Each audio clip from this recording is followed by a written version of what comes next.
Bwana, siku nyingine tena katika kipindi chetu cha Mfahamu Kiundani, na leo niko na mwanangu anaitwa Idi. Unamjua Idi? Huyu hapa. Vipi mzee? Kama gawa. Kama gawa. Ile baba. Kitambo sana. Mwisho mimi nakumbuka tulikutana TikTok. Yep. Kama nakumbuka ilikuwa katika uzinduzi wa show. Sikumbuki ilikuwa nani, si msizo si nani, lakini tulikutana hapo. Bwana, huyu bwana Idi anaitwa DJ Doni Kiwango.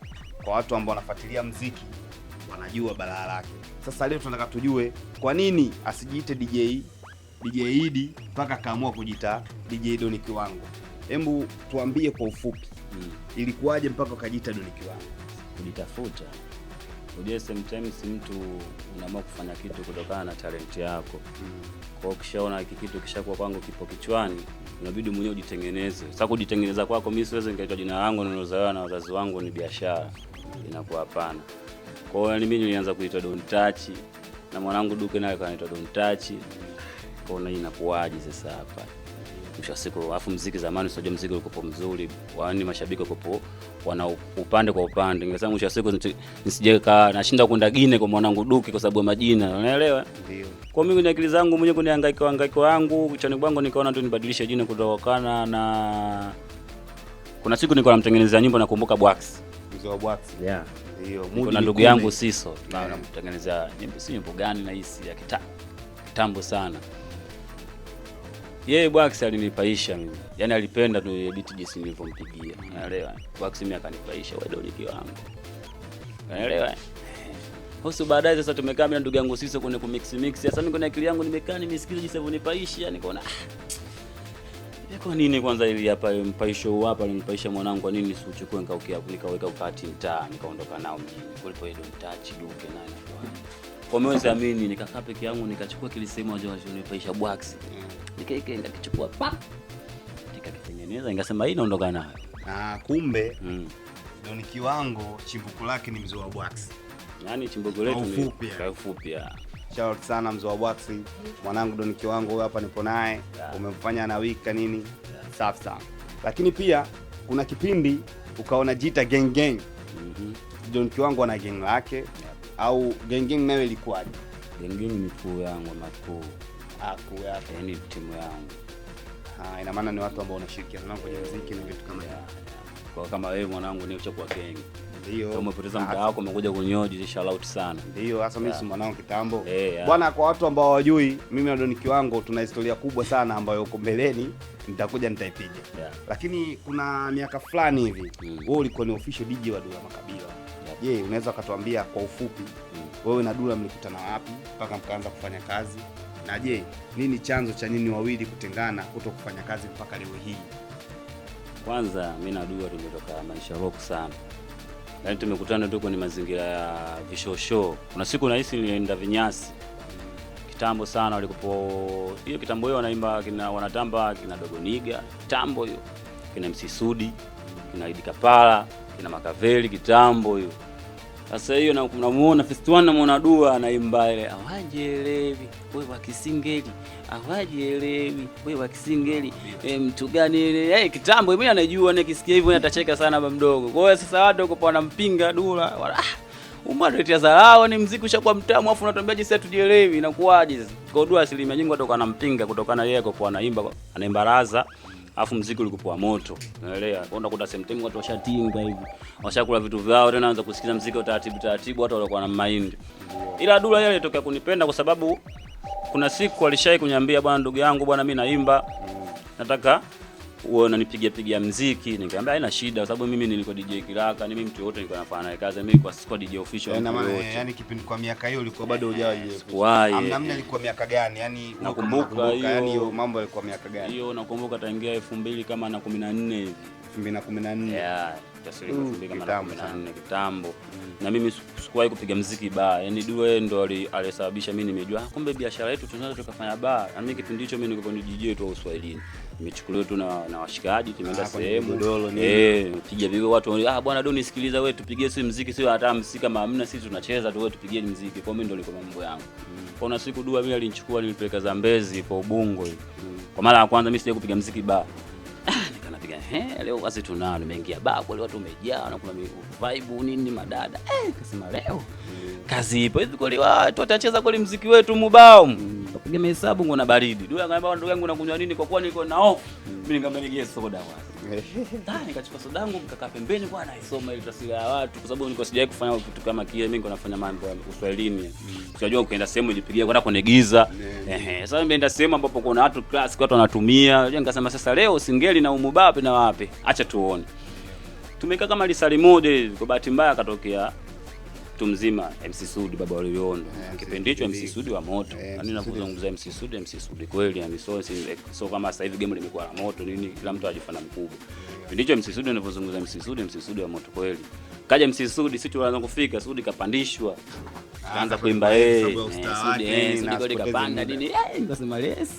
Mimi jamaa MC promoter anatangaza bwana na pia tuna mdogo wetu bwana Dula wa Yanga, sio Dula Makabila yuko Dula wa Yanga. Ndiko alikuwa anaitwa Dula wa Yanga. Sio Dula Makabila. Alikuwa anaitwa Dula wa Yanga. Bwana kuna mdogo wetu bwana hapa Dula wa Yanga naye pia atapiga neno 2 3. Sawa. Mimi nikaamua sasa niende kwa DJ. Mimi nenda kwa DJ kipindi hicho na utosi wa MC Sudi. Laptop yake nayo iko posini na mgogoro. Kipindi hicho unajua tena DJ utamu. Ndio. Mtu ukienda sehemu na flash mwanzo tena ndo kashapiga fushango limeenda upande wake kwa kuachia laptop yake na mtihani. Kwa mimi nikaona hii inakuaje sasa. Nikupo na vibe ya kufanya kitu mbele ya watu waamini ninachokifanya na dua amini mimi ninachokifanya. Nikaona bwana nimombe DJ pale laptop. Bwana ndugu yangu bwana saidia laptop yako. Bwana ile laptop ina shortcut sasa mimi si DJ kiraka na baba bwana hivyo mimi naua. Wewe nipe. Unajua baridi hapo. Nibanga tumeka fashi yangu ile shortcut imekuja mimi nikajua nimeiwa vipi. Ndio kwa mara ya kwanza naanza kufanya kazi Dua ba. Na Dua na nampigia muziki sasa Dua ndo anambadilisha kwa ile muziki wake sasa na mimi namuonyesha na ujuzi wangu. Dua inabidi uimbie hivi udondoke hivi tuondoke huko. Ina maana wewe una kama unamfundisha. Sasa mwisho wa siku baba kwenye masiala ndo ikawa ukweli sababu ile siku tulienda sisi nakumbuka tuenda 800 tu. Yaani tumecheza penalty na tulishinda na nauli 800. Yaani hatujui kama kama tumekosa kama show ingekuwa hamna na kama tusingeimba na maana tungerudi mguu mpaka nyumbani. Ila Mungu atakategea nuru kweli tumefanya tukio ambalo lilisababisha tumetunzwa kama 200,000. Hela kutunzwa. Ina maana show ilikuwa ina malipo. Yaani show hiyo tumejitolea. Mlijitolea nyewe mlikuwa mnategemea la kutunzwa. Wewe amini bwana baadaye sasa ndo Dua anaanza kuimba ile sitaki kuoa mpaka nijue tabia yake. Ile ndio first one tunaanza kuipigia hapo bar. Yaani ndio kama mazoezi tumeanzia hapo na nyimbo kama ilikuwa kichwani kwake ndio kaamua kuiachia pale. Yaani kani surprise. Na mimi inabidi nimsurprise kukutana na idea yake na mimi muziki wangu naopiga. Ile ndio ilisababisha sisi tukapiga hela. Pale papo katika biti kwa jikuta vizinanata. Mpiga migoma nini sasa kwa ni wachaga pale na wachaga alijaa kweli hiyo siku bwana. Acha wanatuogea sobia. Sawa hapo. Kuna skendo moja ambayo inasambaa sana. Ma DJ wengi kwa nini hamuna laptop? Yaani swala laptop umelizungumzia hapo tangu zamani mpaka sasa hivi ni kama changamoto. Yaani utakuta mtu anaenda kufanya kazi lakini ana mashine yake mwenyewe binafsi. Mfano mimi juzi nimepigiwa simu usiku. Siwezi kumtaja ni DJ mkubwa sana wa Singeli. Yaani nipigia simu usiku ananiambia kaka niazime laptop yako niende nikagungeshe. Ndio. Nikamwambia sasa mimi utanionea kwa sababu laptop yangu mimi ina vitu vyangu mimi ambavyo vinadina mimi. Ndio. Leo nikikwambia uende kagungeshe utaweka setup zako utaweka vitu vyako baadaye mimi utakuja kunisumbua. Sasa akanambia hapa nishawapigia ma DJ kama 4 5 wote hawana PC. Yaani kwa nini kuna hiyo kasumba? Shida ni nini? Ampati hela hamna nini? Ila mimi na imani kwa sasa hivi ma DJ wote tumeimprove. Ila zamani ndio ilikuwa changamoto ndio ilikuwa hivyo. Yaani mimi na imani sasa hivi ma DJ wote tumeimprove. So wadogo zetu na sisi kaka zao wote sasa hivi kila mtu ana gitaa lake. Mimi na imani ipo hivyo sababu muziki umebadilika sana tofauti na zamani. Sawa, hilo lilijitokeza tu. Nataka kujua sasa baada ya wewe na Dula kwenda mjini na kupiga hela kama hivyo. Kitu gani ambacho kiliwafanya nyinyi mtengane mpaka sasa hivi mko pamoja? Tunaona Dula anafanya na kina DJ Manyau, tunaona anafanya na kina DJ Shomishola ndio official wake DJ. Kwa nini wewe ufanye naye? Hapo najibu nitakuwa ninayo ama nitakuwa sina kwa sababu mimi nafanya na kazi Dua tulikuwa tunafanya kishikaji. Naelewa hatukufanya kibusiness. Na maana kupigiwa simu bwana kuna yani hatakuwa na mikataba wala nini. Yani tulikuwa tunafanya kiupendo. Yani mimi sikuwa na mkataba na Dua, Dua alikuwa na mkataba na mimi. Tulikuwa tunafanya for love yani unaelewa. Kwa Dua anaweza kanipigia simu tuingie studio ni mwanangu mimi Siso. Kwa mimi naweza nikamconvince Siso bwana msanii wangu. Sasa Siso sana najua mimi ndugu yangu. Kwa hiyo anaweza kanisema mimi lakini asimseme msanii. Kwa hiyo mimi nilimsababisha Siso ampende Dua kutokana mimi na Siso tulikuwa tunaishi kitambo kabla ya Dua. Ila sasa balaa ndio linakuja kama sasa hivi. Sababu Dua mimi nimeishi naye maisha ambayo nikimhadisia mtu yeyote anaweza akasema labda anamchafua, unaelewa? Sababu Dua kashakuwa tusichimbe sana. Kwa mimi sitaki kuongea kitu ambacho kikaonekana kama mimi ndugu yangu na asimpendi. Mimi Dua nampenda, ananiokoa, ananisaidia, mengine ndio hivyo tutakuyataja sana, tutakaga tu faida. Unaelewa? Ila sasa kwa sababu sisi hatukuingia mkataba na Dua. Nyimbo ya kwanza Makabila nimefanya mwenyewe mimi na Siso. Kwa hiyo nyumba ya Makabila wewe ndio umehusika mwanzo mwisho 100%. Bwana, umesikia nyimbo ya Dula Makabila ambayo anapiga sana hela kwenye show za CCM wapi? Mwanangu Doniki wangu amehusika kwa 100% na Siso. Ya Ulamba hizo ndio kipindiko ndo na kuna ujua hiyo nyimbo. Kwa mimi na imani kama ningekuwa na mikataba na Dua mpaka sasa hivi na imani ningekuwa kuna kitu faida ninacho. Sawa. Kwa situation nilokuepo. Mimi na imani hamjaachana kiugomvi. Kuna chochote kitu ambacho unapata kwa sababu sasa hivi ni msanii mkubwa na ana hela nyingi sana. Je, anakukumbuka kwa namna moja au nyingine, labda hata kwa kupigia na simu au mkionana kwamba mwanangu hiyo baridi? Kwa mawasiliano tunawasiliana sana. Kwa kuonana, ila yeye sasa hivi ana mambo mengi na mimi na mambo mengi. Dua na familia yake na mimi pia na familia yangu. Unaelewa? Kwa hiyo ikitokea na mambo ya invest tutakutana. Kama itakuwa hivyo, mimi na harakati zangu na harakati zake iko hivyo. Kumsaidia mtu ni moyo tu bwana bro, tusongee na. Kwa hiyo ikitokea mambo ya kazi yakikutanisha tena, mnaweza mkakaa iko hivyo Kwa hiyo kumsaidia mtu ni moyo. Kama ananisaidia mimi. Bwana, ndugu yangu Dula Makabila, popote ulipo, niko na mwanangu gang. Kama inawezekana kae chini, mtoe kitu kingine bwana. Tumemiss bwana magoma nini ya kizamani yale. Umeona? Sawa, tuachane na hayo. Okay. Kuna mtu nishakukaa naye nikapiga naye story, akaniambia Doniki wangu ni DJ ambaye alikuwa ni mkali sana kwa kupiga magoma. Yaani ukimleta kwenye mabiti ya magoma ilikuwa hakuna DJ yoyote ambaye anamshika. Kwa nini uliamua kuswitch? Kuswitch kwa sababu muziki ushabadilika. Alafu mimi muziki sio kama yaani mimi tuseme kama ni kipaji ambacho baba Mungu mimi amenipa. Kwa kuna wakati mimi kwenye feelings zangu nimekaa hata home, kuna kitu najikuta niongeze nini kwenye muziki wangu, sababu mimi sina kazi yangu mimi ndo muziki. Kwa kama mwanzo nilikuwa 2014 nilikuwa napiga muziki huu, sasa hivi ni 2020. Kwa siwezi kupiga muziki wa 2014. Sawa, ina maana kwa hiyo na switch kutokana na muziki unavyotaka. Sasa hivi muziki umekuwa hivi na mimi tunafanya hivi. Normal utanikuta mimi sio ni DJ hapa kusema wa kujivunia, lakini ukikaa mwenyewe ukisikiliza ngoma utajua mwenyewe utanipa sifa zangu iko hivyo. Lakini muziki sasa kwa biashara. Kwa mimi siwezi kupiga muziki 2018 nikaupiga sasa hivi, ni uongo.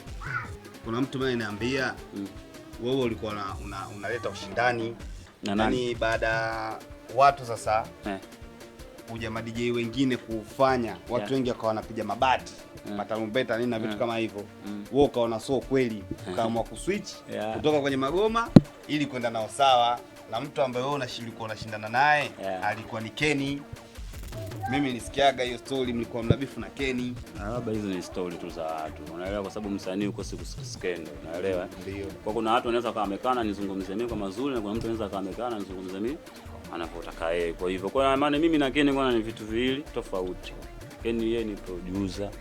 Mimi kipindi kile nafanya muziki, mimi nilikuwa DJ. Sikuimprove labda kujiongeza kama sasa hivi nilikuwa mimi producer na kufanya muziki. Kwa sasa hivi una produce pia ni yani mimi hata ukija na nyimbo yako mbovu mimi nakutolea nyimbo yote na kuimbia nyimbo nyingine afu nakuvesha wewe. Safi, hiyo ni swala kipaji sasa kujiongeza nini na vitu kama hivyo. Sawa. Lakini Doniki wangu una historia kupibwa Mbagala kwa sababu ya muziki. Ndio. Tunaomba kujua hiyo story ilikuwaje mpaka weka kusababishia kupibwa. Bwana yeye bwana nilikuta Mbagala Kipati. Mbagala Kipati napajua. Mbagala Kipati hiyo tulialikwa, kuna camp wale kwa wanaitwa camp gani hivi Mbagala Kipati, sio camp gani kitambo sana. Nakumbuka nilienda na msanii wangu anaitwa Malongo na msanii wangu mwingine anaitwa Kinazi Baba mjukuu wa Sadala. Bwana gani hiyo iko na hisi 2000 kama na 18 hivi. Kitambo hiyo tulienda hiyo kitambo hiyo Malongo aliacha ngoma inaitwa Tuogopi Mgambo na wanangu piga kwata. Piga kwata kwa ile ngoma bwana tulienda kwenye pikipiki yani watu wa Doni njoo naye msanii huyu tunamtaka. Bado tumeenda kule fresh, tumepokelewa vizuri, tumekula. Kule camp tumefikia ndani. Wana waliwaongea shingapi mpaka sasa maisha ya kipindi kile bwana, kusema kweli bwana amna basi tuliungwa 50,000. elfu 50. Kwa kipindi kile tulikuwa tunaona nyingi. Sio kapibwa mwanangu. Kwa hiyo tumeifuata 50,000 na tumeipata zaidi ya 50,000. Ila sasa kilichotokea ni hivi. Kaimba Kinazi. Alivyotoka kuimba Kinazi ndio kaja kupanda Malongo. Alikuja kupanda Malongo afu kule bahati nzuri kwa wauni wengi afu wanawake wengi zaidi ya wauni. Kwa sasa kumbe kuna kidemu bwana kimempenda msanii wangu. Kumbe amempenda msanii, kumbe kile kidemu na kidemu cha muuni wa pale pale. Wa huko. Msanii bwana kaimba kaona kamaliza kuimba kampa mtu mwingine wa kule aimbe kashuka. Hata anashuka kumbe kaenda kuonana na yule demu. Na bora hata angemchukua yule demu angeingia naye ndani tulikofikia kaenda na kichochoroni kaona mimi si msanii bwana. Siwezi kuletwa noma kaenda. Sasa mimi napiga muziki peke nikikana na akili hainiji. Mbona msanii arudi inakuaje? Kabidi niulize DJ wote pa bwana DJ naweza bwana njoo. Dogo bidii kwenda kunisaidia. Mimi namtafuta msanii ndani hayupo. Nimeingia ndani nimekuta Kinazi bwana yuko wapi bwana huyu yupo nje huko. Sasa kama Mungu akasema niende kichochoroni, watu kibao. Kichochoroni namkuta msanii kashavuliwa beli. Wamemwashavu nguo. Msanii wangu yani kashachukuliwa beli na muone nikamshikia chupa. Utakupasua nini? Mbona sasa inakuaje? Sasa kipindi kile bado tupo kwenye kujitafuta na sisi wazetu zilikuwa zichekeshi. Yani unajua mtu ukiniona naye si jambazi kaingia. Unajua? Kwa ile mshikaji naye alivyotokea mimi na nilivyokuwa nipo naye kama yeye tumeendana. Sasa unajua kitambo hicho. Jamaa bila niambia mimi, sikiliza bwana umeona ukatazao. Kaambia ukatazao gani bwana? Bwana kanchukua demu wangu. Na demu kaka pembeni katulia na swali pigwa mibao, demu katulia pembeni tu. Kaambia ukatazao kuchukua demu. Inabidi sasa mimi nijifanye kama namtetea yule ndugu yangu ili madi yule mshikaji asijue kama mimi na huyu ndugu. Kaambia sasa vipi nawe nakuaje unamchukua demu wa mtu wakati wanawake kibao afu msanii. Sema nini bwana huyu bwana kama vipi? Msamee. Yeye haitaki sana ile inakuwa sio vizuri mwenyewe sa kiume bwana wanaume tugombane tunaelekezana. Dogo kanyangalia kumbe kakunja mimi kwa sijui kama kakunja. Kampa kanipa kwa beli nimempa msanii. Ndugu yangu ananiambia mimi ule miausho tu ule msodi mwake yani nisema nataka niletea tu wivu. Mimi naongea unajua mimi bwana kama nimekaa mbele yako yani wewe unaona nyuma yangu mimi naona nyuma yako kumbe uko nyuma dogo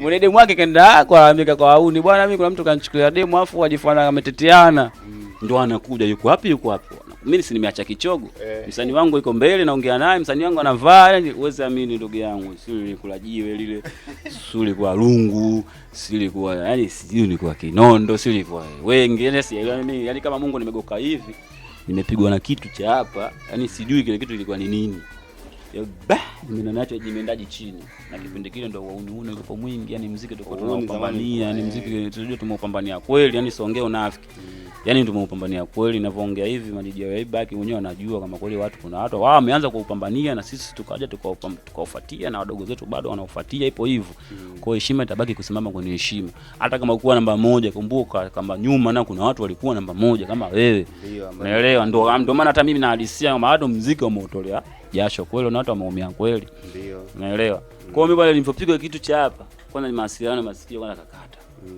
nikaumba chini nikakosa tena chupa unaelewa yule msanii wangu kakimbia kaniacha sasa mimi kwenye akili zangu kwa sababu nikaona hapa mimi nishazidiwa bibi mimi nijikokote aje nisogee kwenye taa sababu nilikopa kuchochoroni kwa naanza nikapigwa kisu watu wasijue kwa mimi ndio kujikuta nikajisogeza aje mbele za watu kwenye taa watu wanashangaa hivyo na DJ wabidi wanyeke kwanza huku wanyeke uzio uvurugu ndo limeanzia hapo ongera vurugu lilikuwa mimi nimeingia ndani kwanza nimekaa chini kwanza nafikiria kuna watu kwa upande wako kuna watu sasa wewe mimi niambia mimi nikagombana na msanii wangu kwa nini mimi nimeingia ndani nimekaa kama nusu saa masikio yanakaa saa network inakaa saa naingia ndani najiangalia kwenye kioo ninabongea shavu ili shavu limepigwa shavu hilo hapo na manga msanii wangu wapo na wachumba wanachekelea yani hawana hata mawazo yani ndugu yangu yani zile hasira za kule nje zikahamia ndani kwanza mimi niwatumua wanawake wote walikuwa ndani tuache hapo ndugu yangu ndio alipokuwa hiyo lakini mimi na imani hiyo ni moja ya changamoto ambazo zilifanya tu kuvusha muziki wetu wa Singeli mpaka kufika hapa ulipo kweli wasanii wengi wa sasa hivi hawakutani na hizo changamoto kabisa yani wasanii wengi ambao wamekulia miaka 20 21 22 wao wameshikwa mikono wamekuta muziki tayari sasa hivi wana drive magari makali wanajenga wana hela nyingi sawa lakini nyinyi ndio njia bwana wasanii msiwasahau ndugu zetu ambao wametengeneza kuchonga hizi barabara mpaka hapa mlipofikia kabisa Doni Kiwango tutegemee nini mwaka huu mwaka 2026 tutegemee kitu gani kikubwa ambacho tutasema yes Doni Kiwango sasa anarudi na huyu ndio kiwango ambacho tulikuwa tunamtaka kweli kweli tegemee yani ngoja niongee kwa mashabiki zangu ndio kazi ya Mungu tumwachie Mungu ila mimi napanda migoma Na vitu vizuri mtavisikia wenyewe, mtasema hivi vitu vizuri au sio vitu vizuri. Kujisifia sana na sio vizuri wala nini, sababu kila mtu sasa hivi anafanya, na kila shabiki sasa hivi anaupenda muziki na anaelewa huu muziki au huu anafanya madudu, naelewa. Kwa sasa hivi hakuna ile shabiki na msanii wake.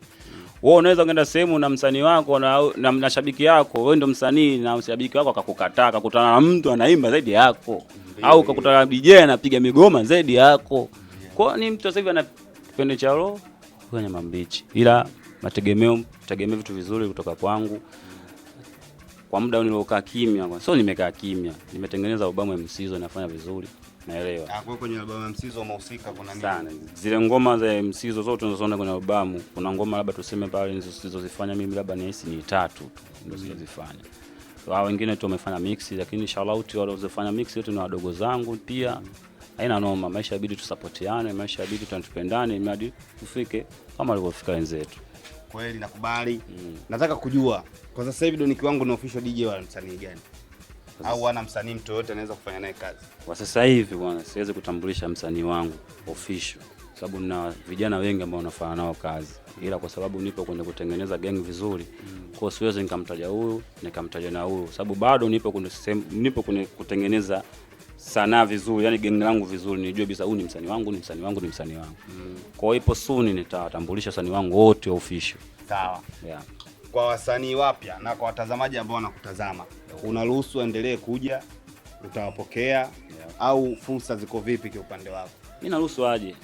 Shabiki yangu, kijana ambaye naona anafanya na kitu chake ambacho naweza nikakifanya mimi, anitafute tu. Tena mje kwa wingi. Mimi ni binadamu kama wewe, usiniogopa, ni jinsi nilivyo. Njoo tufanye migoma, uweze amini. Labda idea yako Mungu kakupa kukutana na Doni Kiwango, ndo tunaenda mjini, unaelewa, Dula Makabila au mwenyewe hivi Dula Makabila amemtoa mimi yule. Kwa mje. Sawa, safi. Kwa watu ambao wanatufuatilia kwenye mitandao yetu ya kijamii, Instagram, Facebook, TikTok, ukiandika Singeli Movement utaona kipindi chetu. Kwa wewe sasa, Doni Kiwango kwenye mitandao ya kijamii, watu wanaweza kukupata kwa jina gani? Na ni mtu akikuwa ataka kutazama sasa hizo story ambazo umetupa hapa za Dula Makabila na vitu kama hivyo, wanaweza kukupata kwa style gani ili prove wrong kwamba ni kitu cha ukweli kabisa? Mimi naitwa Doni Kiwango. Hivyo. Kwa maana hata ukiingia Instagram yangu utaandika Doni Kiwango star, TikTok yangu utaandika Doni Kiwango star, Facebook yangu utaandika Doni Kiwango star au G. Wepo hivyo. Bwana, ukiingia ukiandika Doni Kiwango star, utamuona mwanangu na vitu vingi alivyovifanya. Sawa. Mimi nataka nikuulize swali kidogo nikuchangamshe ubongo wako. Wewe ni timu gani mwanangu? Mimi ni Yanga. Wewe ni Yanga. Yeah. Kindaki. Yeah. Kwenye nembo ya Yanga kuna neno limeandikwa GSM. Hivi kirefu chake ni nini? Bwana, mimi ni shabiki wa Yanga. Mambo mengine sitaki kuangalia kabisa. Sitaki. GSM lakini unaisikiaga? Naisikia vipi? Sasa ipo kwenye jezi, nitapaisha. Watu nitapaisha huko na kutaka mimi nitapaisha. Bwana, ndugu zangu wa Yanga, naomba mtuambie bwana, kirefu cha GSM tunaionaga tu pale kwenye nembo ya Yanga imekaa. Kirefu chake ni nini? Kwenye drop kwenye comment section hapo. Tulikuwa nami kwenye kipindi chetu tutamfahamu kiundani. Picha Mari. Nilikuwa na mwanangu Doni Kiwango gang. See you next time. Ciao.